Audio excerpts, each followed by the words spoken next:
Bonjour Patrick, Végétosphère, j'espère que vous allez bien.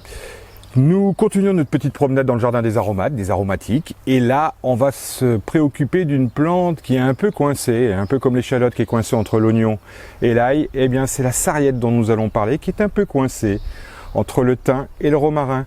Eh oui, vous connaissez certainement le goût, l'odeur, le parfum du thym et certainement celui du romarin. Eh ben, ça va être un peu plus subtil de la sarriette. Et Dieu sait que c'est très intéressant. Et les histoires sont très intéressantes pour la sarriette. À tout de suite sur Végétosphère. N'oubliez pas de vous abonner, n'oubliez pas de mettre un pouce bleu. Shall we begin?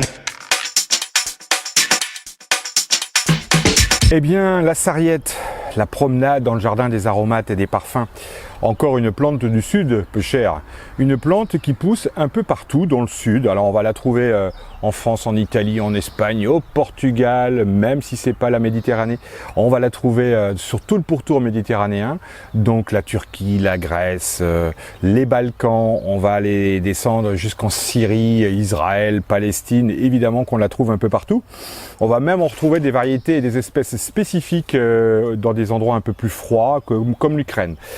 Justement, en parlant de genre espèce, en latin c'est Satureia, Montana pour la vivace, et celle-ci est vivace, et Hortensis pour l'annuelle. Oui, il y a deux possibilités, la vivace ou l'annuelle. Personnellement, je préfère la vivace, je suis tranquille, mais certains diront que l'annuelle a peut-être plus de saveur. C'est discutable, là je ne rentre pas dans les débats.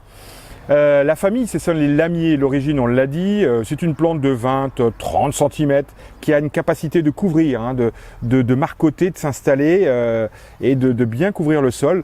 Elle est typiquement méditerranéenne, c'est-à-dire que là où pousse le persil et le basilic, dans des terrains un peu plus frais, plus profonds, plus humides, c'est pas forcément cet endroit-là.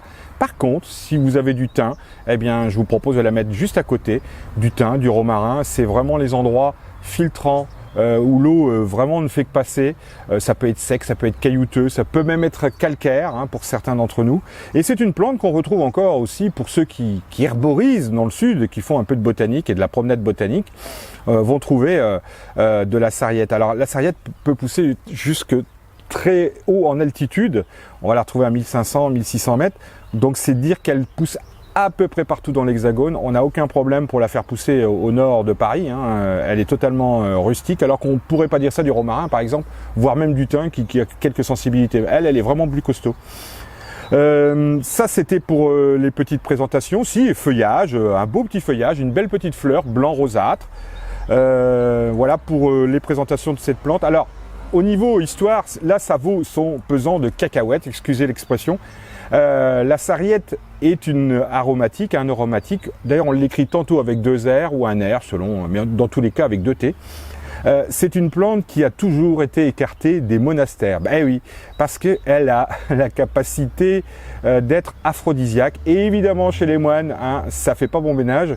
Donc, on disait même que les soutanes sonnaient comme des cloches de bronze, pour vous dire la vigueur que pourrait stimuler notre chère sarriette. Donc une plante des satyres, c'est comme ça qu'elle a été un peu dénommée et décrite par nos moines. Alors, j'ai pas davantage de description. Je pense que Charlemagne en avait fait une description aussi à son époque, parce qu'il a fait beaucoup pour la classification. Il l'a pas fait personnellement, je vous rassure. La sarriette culture, eh bien, c'est une plante qui, comme le thym, le romarin, elle va se trouver en général en janvier, février, mars, très rapidement dans le sud, dans toutes les jardineries, chez tous les horticulteurs. Le lieu de production essentiel reste l'Italie pour toute la partie est, nord, sud, est de la France. Et l'Espagne sera aussi pourvoyeuse de sarriette qu'on peut retrouver dans toute la partie ouest jusqu'en Bretagne, Normandie.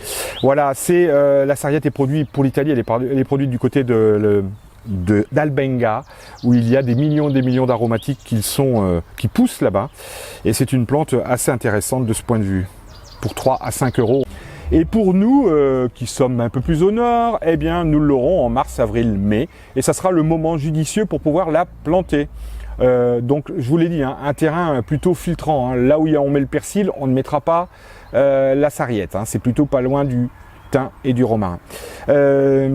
On peut ne pas la nourrir. carrément, parce que c'est très volontaire, c'est très traçant, ça marcotte. Multiplication, alors on peut avoir des semis spontanés, mais le plus simple, c'est la marcotte, hein, c'est-à-dire qu'elle se pose, les tiges se posent au sol et font des racines, et on peut ainsi diviser. Ça va relativement vite, parce que c'est envahissant. Moi j'en ai une, elle a couvert facilement 1 mètre carré. Donc, en tout cas pour la vivace, la montana, parce que l'hortensis est annuelle, donc il faudra repratiquer un semis chaque année ou un achat chaque année. Je pense que la vivace est quand même plus intéressante. Concernant les soins, les cultures, donc j'ai dit l'engrais c'est pas la peine de forcer, à moins que vous ayez des soucis, c'est pas nécessaire. Et si tant est que vous puissiez apporter de l'engrais, apporter un engrais qui est plutôt destiné à destination des plantes du potager, voire certains engrais dits aromatiques, car ils existent. Au niveau des arrosages, évitez d'arroser sur le feuillage. On pourrait, en cas d'été humide, avoir un peu d'odium sur le feuillage. Le feuillage, même pour la vivace, hein, il est relativement tendre. Oui, ce que j'ai oublié peut-être de dire, c'est que c'était un sous-arbuste. Il y a une capacité à faire du bois, comme le thym. Donc c'est un sous-arbuste de 10, 15, 20 cm, 30 cm étant sa hauteur maximum. Concernant l'usage, l'utilisation, alors en cuisine, personnellement je l'utilise beaucoup pour les grillades. J'ai du thym, j'ai du romarin et je mets de la sarriette. Je vous ai dit tout à l'heure qu'il était très difficile de se souvenir du goût de la sarriette. Eh bien, il y a des métiers, un corps de métier qui ne l'oublie jamais parce qu'ils l'incorporent systématiquement dans leur viande. Ce sont les bouchers charcutiers. Systématiquement, la sarriette est utilisée dans les chairs à saucisses, pour le cochon. En tout cas, on l'utilise énormément. On peut aussi l'utiliser pour le poisson, la cuisson du poisson. On l'utilise aussi évidemment dans les mélanges provençaux. Ducros des carcasses pas pour rien, il met de la sarriette à chaque fois. Les variétés, je l'ai dit, hortensis pour l'annuel, montana pour la vivace. En ce qui concerne les maladies, alors un peu d'odium, je l'ai dit tout à l'heure, mais par contre son odeur est relativement répulsive, puceron. Donc ça peut être intéressant d'utiliser cette plante. Voilà. Elle est mellifère aussi, je ne le cite pas systématiquement, mais quand les fleurs sont là, les abeilles apprécient beaucoup. On n'en fait pas pour autant un miel de sarriette comme on pourrait faire un miel de thym.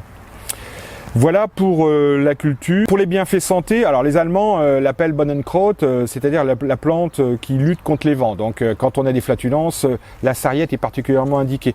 On peut l'infuser. Elle est antiseptique, elle a vraiment des grandes capacités au niveau digestif.